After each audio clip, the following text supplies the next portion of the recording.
is really an amazing woman. I mean, Kevin Beverly vividly remembers when he first entered the working world. Day in August, I come downstairs on a Sunday morning, and I find my mom in tears. All of a sudden, I'm in tears. I'm crying, don't know why. And she said, "Your dad's gone." And I said, "Well, where's Dad gone?" She said, he's left. Is he coming back? No, I don't think he's coming back. And she sat there, and I'm crying, and then she kind of looked up at me and said, "You got to go to work." And I said, "Okay." That was when he was 10 years old. Beverly was picked up by a truck that next morning to pick tomatoes, and he's been working ever since. Today, he is president of Social and Scientific Systems, a company that works closely with NIH to improve public health worldwide. But Kevin Beverly will tell you it was the days picking tomatoes as a young boy that shaped him into the man he is today. It was all piecework. People picked tomatoes and you got paid by the basket. People peeled tomatoes, you got paid by the bucket. So everybody knew that if you were good at what you were doing, you had a job. And so that was always in my head, is work hard, and the trick is to outwork the guy next to you. And that was always my brother's advice. You don't have to be as smart, you just have to outwork him. Beverly grew up on Taylor's Island, a small community off the eastern shore of the Chesapeake Bay. There wasn't a lot of opportunity growing up.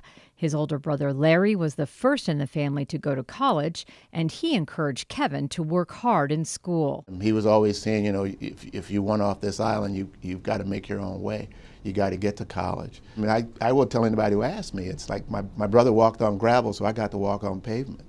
I mean, that's how I kind of feel, because I knew, and somebody was pushing me to go and do that next step. He started as an engineering major at the University of Maryland, but quickly realized that wasn't for him.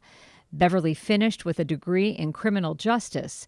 He picked up some computer science skills while at Maryland and went on to use those in a job with the National Library of Medicine. That's where his interest in public health began. He and his family have lived happily in Montgomery County for years, but today he sees what he describes as a tale of two cities.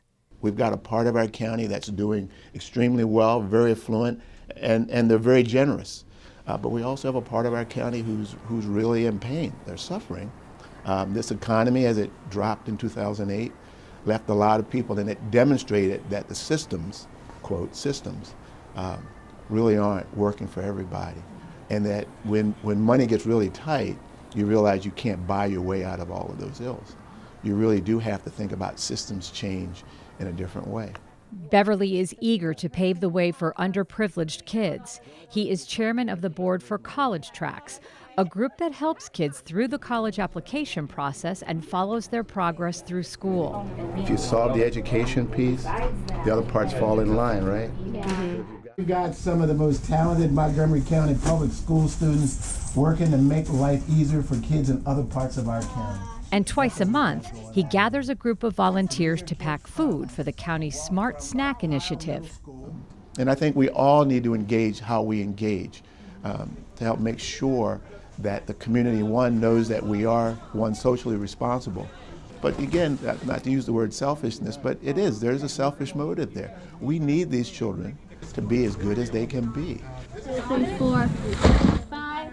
And so when the minority and immigrant populations in this county see success, like I said, it's not about aspiration, it's about opportunity. And when they see people who are prepared to give them support, give them opportunity, I think we'll get exactly what we deserve, right? And that is successful youth. Everybody loves the fact that I've been successful, but I've been successful because there's somebody else paid attention. And the first to ever graduate from an historically black college. So I was consider myself really fortunate to have someone in front of me who could be that guidepost. Which is why he is so dedicated to his role in shaping the future for today's youth. Sure, you can have, you're bright, you're smart, you got all those things, but if you don't have the support systems in place that help you navigate this thing, you can't do it.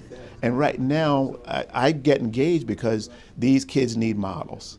And if I can serve as that model, someone who can talk to them, who can relate to what they're doing and some of the things that they're trying to accomplish, then I think that's important. And I think the biggest part I can give back in this community is to try and be a model for those children who really believe that they can't do this. And I'm here to tell them that they can. I want to be a surgeon. You want to be a surgeon? I'm Susan Kenedy for County Report This Week. Not to say. Maybe pediatrics. I don't know. Yeah.